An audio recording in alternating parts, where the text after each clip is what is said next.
Assalamualaikum warahmatullahi wabarakatuh. Kawan-kawan sekalian, kembali kita jumpa di Jejak Semesta 65 JB Channel. Dan kali ini kita akan mendengarkan suatu uraian dari Syekh Mahyuddin Ibnu Arabi, seorang ahli tasawuf yang paling terkenal. Kira-kira hidupnya sekitar pada tahun 1200-an, berarti kurang lebih hampir jelang 1000 tahun yang lalu ya. Nah, beliau adalah seorang intelektual ulama tasawuf yang amat terkenal, tapi di bidang-bidang lain juga beliau dikenal luas, termasuk berkaitan masalah ilmu hikmah, bahkan membahas ilmu fikih dan lain sebagainya. Nah, saudara sekalian, di dalam kitab yang paling terkenal dari beliau yang kita kenal adalah kitab Futuhat Al-Makkiyah. Kitab ini menjadi rujukan yang luas di kalangan ahli-ahli tasawuf karena sangat intelektualistis tetapi juga penuh hikmah. Dijelaskan berbagai soal di dalamnya, terutama soal-soal agama. Dan kitab ini termasuk kitab yang luar biasa karena di Indonesia saja baru diterjemahkan 5 jilid atau berapa jilid ya, sekitar 6 jilid ya, dari 37 jilid dari 600-an bahasan pasal. Luar biasa, beliau ini memiliki produktivitas karyanya luar biasa. Di antara karya yang lain adalah misalnya khusus Al-Hikam yang terkenal itu, ada juga yang Syajaratul Kaun dan lain sebagainya. Kawan-kawan sekalian, marilah kali ini kita coba untuk bahas mengurai pikiran beliau atau uraian beliau di satu bagian kecil dari kitab Futuhat Al-Makkiyah jilid 2, yaitu tentang terpisahnya tubuh Siti Hawa, ibu pertama dari umat manusia, dari Nabi Adam alaihi salam. Rahasia atau hakikat terpisahnya tubuh Siti Hawa radhiyallahu anha dari tubuh Nabi Adam alaihi salam. Bismillahirrahmanirrahim. Ketika tubuh Siti Hawa radhiyallahu anha terpisah dari Nabi Adam alaihissalam, Allah subhanahu wa ta'ala menempatkannya di tempat yang ia tinggalkan di dalam diri Adam alaihissalam tersebut, syahwat seksual kepada Hawa radhiyallahu anha. Melalui syahwat itu akan terjadi interaksi seksual yang mengakibatkan adanya proses reproduksi dan kelahiran. Pada saat Siti Hawa radhiyallahu anhu keluar tempat yang tadinya ia tempati dalam diri Adam alaihissalam, ditempati oleh udara atau hawa dari luar, karena tidak ada sesuatu pun yang kosong di dalam alam semesta. Kemudian bagian berupa udara tersebut mencari tempat dalam kurung asalnya di luar dari diri Adam alaihissalam, tutup kurung, yang diambil oleh Siti Hawa radhiyallahu anha melalui penjadiannya sebagai manusia. Maka Allah subhanahu wa ta'ala menggerakkan Adam alaihissalam untuk mencari tempat udara tersebut. Ia menemukannya sedang ditempati oleh Hawa radhiyallahu anha. Lalu ia pun datang kepadanya setelah Adam alaihissalam menggaulinya. Ia menjadi hamil karenanya dan melahirkan keturunan. Kemudian semua itu ditetapkan menjadi sebuah perilaku kehidupan yang berlangsung secara naluriah pada seluruh makhluk hidup, baik dari anak Adam maupun selain mereka. Hanya saja manusia adalah kalimat yang menghimpun. Tentu kalimat yang menghimpun ini dalam tanda petik ya. Al-kalimah al-jami'ah dalam bahasa Arab, dan salinan alam semesta. Karena itu Ini mungkin dijasai yang paling populer di kalangan ahli hikmah maupun tasawuf. Itu dikatakan bahwa manusia adalah alam kecil atau alam sagir, sementara semesta alam ini adalah alam kabir atau alam kabir atau alam besar. Jadi makanya kemudian dijelaskan di sini sebagai manusia sebagai salinan alam semesta. Segala sesuatu yang ada di alam semesta adalah bagian dari dirinya. Sedangkan manusia dalam kurung hakiki tidak bisa menjadi bagian dari sesuatu pun di alam semesta. Yang menyebabkan adanya pemisahan dan terwujudnya dalam kurung hal pertama yang terpisah, tutup tanda petik ya, dalam kurung Siti Hawa radhiyallahu anha, adalah keinginan untuk menjalin keintiman dengan spesies yang serupa yang merupakan jenis spesies yang paling spesial. Selain itu, agar melalui penyatuan tabiat yang dikehendaki Allah Subhanahu wa taala pada manusia memiliki bentuk paripurna tersebut, terdapat sesuatu di alam fisik yang menyerupai penyatuan antara pena tertinggi dan laul mahfuz atau akal pertama dan jiwa universal.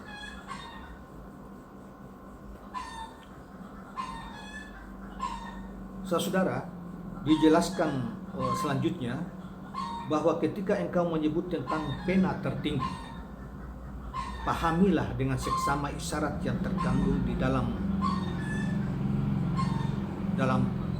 tanda petik sang penulis, atau yang dimaksud sang penulis kata di sini yang dimaksud sang penulis adalah Allah, dan tujuan penulisan.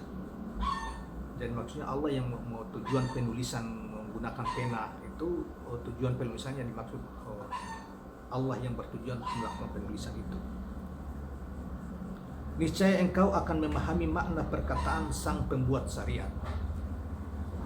Sang pembuat syariat perkataannya misalnya firman Allah, sesungguhnya Allah menciptakan Adam, ini hadis qudsi ya, sesungguhnya Allah menciptakan Adam berdasarkan citranya. Selain itu, engkau juga akan memahami tentang apa yang disebutkan sang pembuat syariat di dalam Al-Quran mengenai terwujudnya segala sesuatu setelah kata kun, kurung jadilah. Kata tersebut tertulis dengan dua huruf yang berada pada posisi dua premis, sementara yang mewujud setelah kata kun adalah hasil darinya. Pada kata kun, dua huruf sebagai perlambang dua premis tersebut terlihat, sedangkan huruf ketiga yang menjadi penghubung untuk dua premis tersembunyi, yakni huruf waw yang terhapus karena bertemunya dua huruf yang disukun, yaitu kun. Menurut para penulis, terutama penulis kitab ini, Syekh Ibnu Arabi, antara kata kun, kaf dan nun, kun itu ada huruf waw. Huruf waw ini tersembunyi, yang tidak ditulis. Maka yang kita dapat dalam Al-Quran itu kun, huruf-hurufnya tersembunyi. Dengan pola yang sama, ketika seorang lelaki bertemu atau bersetubuh dengan seorang wanita, pena, jadi pena tanda petik di sini dimaksud adalah al-vital laki-laki. Tidak akan terlihat mata, yaitu itu tadi mungkin disimpan ditamsilkan, yang tersembunyi ditamsilkan wow. Tidak akan terlihat pena dalam arti tanda petik juga mengeluarkan benih sperma di dalam rahim dalam keadaan tak terlihat karena ia adalah rahasia. Itulah mengapa kata nikah atau persetubuhan dalam kurung ya, nikah atau persetubuhan dalam bahasa Arab disebut juga dengan syir rahasia atau rahasia. Sir dalam bahasa Arab sir, bahasa Indonesia rahasia. Allah Subhanahu wa taala berfirman, tetapi janganlah kalian saling berjanji dengan wanita itu untuk sesuatu yang rahasia atau perzinahan. Al-Quran surat 2 ayat 235. Begitu juga pada saat sperma keluar, keduanya akan berhenti bergerak. Pena, dalam kata pena ini di dalam tanda petik ya, tersembunyi seperti tersembunyinya huruf ketiga. Huruf ketiga itu huruf waw yang dalam kata kun tadi yang tersembunyi itu tidak ditampakkan. Huruf ketiga yaitu huruf waw dari kata kun. Karena bertemunya dua huruf yang disukun sakinain ya, disukun sakinain, dua orang yang tidak bergerak. Ya. Tutup kurung. Yang menjadi huruf ketiga yang tersembunyi itu adalah waw karena ia memiliki ketinggian ulu dalam bahasa Arab. Ketinggian sebab ia terlahir dari harakat raf yang berarti pengangkatan atau peninggian. Selain itu, ia juga berfungsi untuk memenuhkan dhamma, isba'ad dhamma. Dhamma itu tanda itu ya, tanda dhamma di dalam bahasa Arab, tanda di dalam huruf Arab ya. Karena ia adalah salah satu dari huruf-huruf ilat.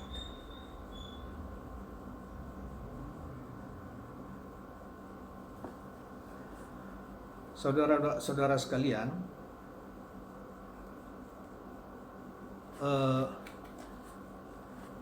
semua yang dijabarkan di atas hanya jika kerajaan ini dijelaskan dari sisi manusia secara khusus. Tetapi jika kita menelisih lebih jauh pada kepemimpinan Rasulullah atau segala sesuatu selain al-haq sebagaimana pendapat mereka yang berpegang pada hadis yang meriwayatkan bahwa Allah Subhanahu wa taala berfirman, seandainya bukan karenamu wahai Muhammad, aku tidak akan menciptakan langit dan bumi, tidak pula surga dan neraka. Ini hadits qudsi yang banyak populer di kalangan, terutama di kalangan ahli hikmah dan tasawuf. Di sini dia menyebutkan semua makhluk selain Allah Subhanahu wa taala, maka sesuatu yang pertama kali terpisah di luar daur kerajaan adalah jiwa universal yang terpisah dari eksistensi pertama, yaitu akal pertama. Adapun yang terakhir terpisah di dalamnya adalah Siti Hawa, yang terpisah dari eksistensi terakhir yaitu Nabi Adam alaihissalam. Manusia adalah eksistensi terakhir dari semua spesies di dalam semesta. Spesies yang ada di alam semesta hanya ada 6. Di bawah setiap spesies tersebut terdapat banyak kategori, dan di bawah setiap kategori terdapat banyak kategori lainnya. Seperti spesies pertama adalah malaikat. Menurut Ibnu Arabi, spesies pertama dalam ciptaan Tuhan itu adalah malaikat. Yang kemudian jin. Yang ketiga mineral. Yang keempat spesies tumbuhan, dan yang kelima adalah spesies hewan. Sampai di sini kerajaan ini telah selesai, tersusun dengan baik dan tegak berdiri. Kemudian ada spesies keenam yaitu manusia.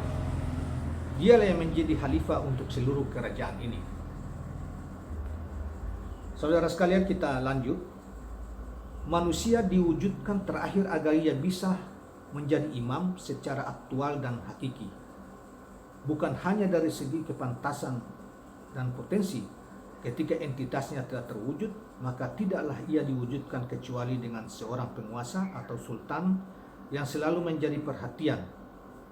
Namun karena konfigurasi jasmani insan Muhammadi datang lebih akhir, maka al-haq menjadi terlebih dahulu wakil-wakil baginya. Maka al-haq menjadikan terlebih dahulu wakil-wakil baginya.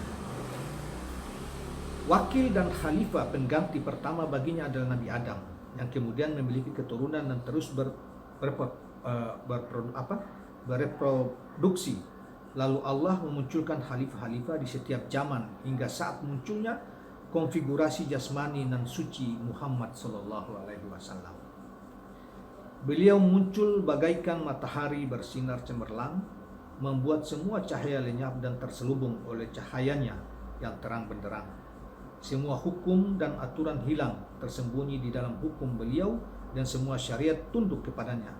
Lalu memanifestasilah kepemimpinan beliau yang sebelumnya tersembunyi, maka beliau adalah yang awal dan yang akhir. Perhatikan kalimat penjelasan ini. Lalu memanifestasikan kepemimpinan beliau yang sebelumnya tersembunyi. Maksudnya kepimpinan Rasulullah Muhammad SAW yang sebelumnya, karena beliau ada dilahirkan di akhir. Yang sebelumnya itu hanya para khalifah sebelumnya itu hanya melaksanakan kepemimpinan beliau yang kebetulan beliau tertunda karena beliau belum dihadirkan di akhirnya. Maka beliau adalah yang awal. Ya. Saya ulang, lalu memanifestasilah kepemimpinan beliau yang sebelumnya tersembunyi, maka beliau adalah yang awal dan akhir, yang lahir dan batin, dan beliau mengetahui segala sesuatu. Yang dimaksud kalimat ini adalah Muhammad sallallahu alaihi wasallam. Rasulullah bersabda, "Aku telah diberi kalimah-kalimah yang menghimpun." Beliau juga pernah bercerita tentang Tuhannya. Dia menghentakkan hadis Rasulullah. Dia menghentakkan tangannya di antara kedua pundakku hingga aku bisa merasakan hawa dingin dari ujung jemarinya di tengah dadaku. Lalu aku mengetahui ilmu orang-orang awal dan orang-orang akhir. Demikian juga semua hadis yang populer di kalangan para ulama hikmah dan tasawuf yang mengatakan Rasulullah, dengan berdasarkan hadis ini Rasulullah mengetahui ilmu-ilmu sebelum kehadiran beliau, orang-orang masa lalu, sekarang dan yang akan datang. Dengan ini telah sampai kepada beliau penerapan akhlak dan keterkaitan ilahi dari firman Allah Subhanahu wa taala tentang dirinya. Al-Quran surat 57 ayat 3. Dialah yang maha awal dan yang maha akhir, yang maha lahir dan maha batin, dan dia maha mengetahui segala sesuatu. Ayat ini diturunkan dalam surat Al-Hadid, yang di dalamnya terdapat kekuatan yang dahsyat dan berbagai manfaat bagi manusia. Itulah mengapa Rasulullah diutus dengan pedang, diutus sebagai rahmat bagi seluruh alam semesta. Jadi berdasarkan ayat di atas, hadis dan ayat ini, surat Al-Hadid ayat 25 yang sebelumnya, yaitu di dalamnya terdapat kekuatan yang dahsyat dan berbagai manfaat bagi manusia. Maka beliau menyatakan bahwa itulah mengapa Rasulullah diutus dengan pedang dan diutus sebagai rahmat bagi seluruh alam semesta. Sebagai sesuatu yang terpisah dari sesuatu yang lain, sebelum pasti menempati sebuah tempat di dalam sesuatu yang terpisah darinya, telah kami katakan di atas bahwa tidak ada sedikit pun kekosongan di alam semesta. Sesuatu yang terpisah akan menempatkan bayang-bayangnya pada tempat yang ia tinggalkan, karena keterpisahan itu adalah dalam rangka menuju cahaya, yakni manifestasi. Ketika suatu yang terpisah itu menghadap kepada cahaya dengan zatnya, maka terbentangkanlah bayang-bayang yang kemudian menempati tempat yang ia tinggalkan tadi, sehingga ia tidak benar-benar hilang dari sesuatu yang ia terpisah darinya. Dengan demikian, ia bisa disaksikan oleh sesuatu yang kepadanya ia terpisah, dan dapat disaksikan pula oleh sesuatu yang darinya ia terpisah. Inilah makna dari ungkapan yang mengatakan, "Aku menyaksikanmu mu yang dimaksud oleh Allah dapat ditemukan di setiap tempat. Di antara rahasia-rahasia semesta adalah tiada satu pun benda baharu yang tercipta kecuali ia pasti memiliki bayang-bayang yang senantiasa bersujud kepada Allah Subhanahu wa Ta'ala, agar ia selalu mendirikan ibadah kepada Rabb-Nya, Tuhannya, dalam setiap keadaan. Tidak peduli apakah benda baharu tersebut taat ataupun tidak. Bagi mereka yang memiliki keharmonian, ia dan bayangannya menjadi sama dalam ketaatan. Sedangkan mereka yang menyimpang, bayangannya itu akan mewakili dirinya dalam ketaatan kepada Allah Ta'ala. Ini kita bisa pahami bahwa suatu ciptaan yang tidak taat kepada Allah, tetapi bayangannya mewakilinya senantiasa taat kepada Allah. Tetapi suatu ciptaan yang secara fisik taat kepada Allah, maka bayangan bersamaan dengan itu berdua, bayangan dan ciptaannya itu, zatnya itu taat bersama-sama taat kepada Allah. Nah, ini perlu penjelasan yang lebih. Jadi saya ulangi. Bagi mereka yang memiliki keharmonisan, ia dan bayangannya menjadi sama dalam ketaatan. Sedangkan mereka yang menyimpang, bayangannya itu akan mewakili dirinya dalam ketaatan kepada Allah Subhanahu wa Ta'ala. Firman Allah dalam surat ke-13 ayat 15 katakan bahwa dalam kurung, hanya kepada Allah lah bersujud segala apa yang ada di langit dan di bumi, baik dengan sukarela ataupun terpaksa, dan bersujud pula bayang-bayang mereka baik di waktu pagi dan petang hari.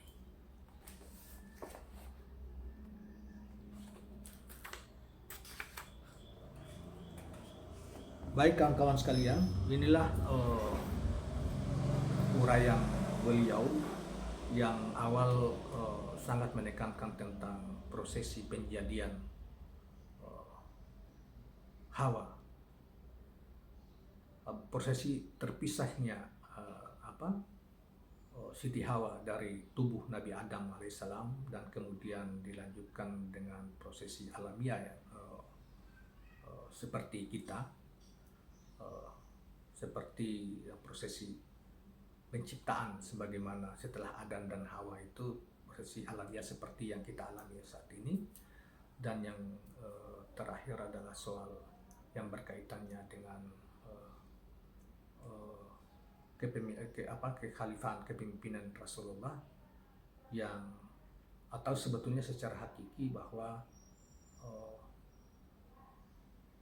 disinggung secara sepintas tentang hakikat Muhammad, yang sebetulnya Rasulullah itu menurut teori Ibnu Arabi, kalau kita juga baca di dalam buku Sajaratul Kaun tentang hakikatul Muhammadiyah, bahwa segala sesuatu ini tercipta dari hakikat Muhammad SAW yang kemudian dikembangkan oleh banyak pihak ahli tasawuf, dengan ada yang mengatakan hakikat Nur Muhammad, yang tadi makanya ada kutipan hadis Qudsi yang katakan bahwa aku telah menjadi nabi ketika Adam masih berada dalam bentuk tanah dan air. Nah, dan selanjutnya sebagaimana yang kita sudah dengarkan tadi, penjelasan dari bagian terkecil dari kitab Futuhat Al-Makkiyah jilid kedua, yang tentunya kitab yang terkenal yang awal saya sudah katakan, kitab ini ditulis oleh seorang ulama besar sekitar tahun 1200-an. Nah, mudah-mudahan ini hanya sebagai pemantik saja untuk bagi kita yang meniti jalan ilmu. Bagi kawan-kawan yang mendengarkan ini yang tentunya pasti tidak sangat puas dan pasti penasaran, maka sarankan untuk mencari kitab-kitab ini untuk kemudian membaca lebih lengkap pemahaman kita tentang berbagai soal keagamaan, baik menyangkut tauhid maupun hal-hal yang bersifat penciptaan, rahasia-rahasia penciptaan di semesta maupun rahasia tentang hari yang akan datang. Terima kasih. Assalamualaikum warahmatullahi wabarakatuh, dan kawan-kawan, jangan lupa subscribe channel ini dan like and comment. Terima kasih. Assalamualaikum warahmatullahi wabarakatuh.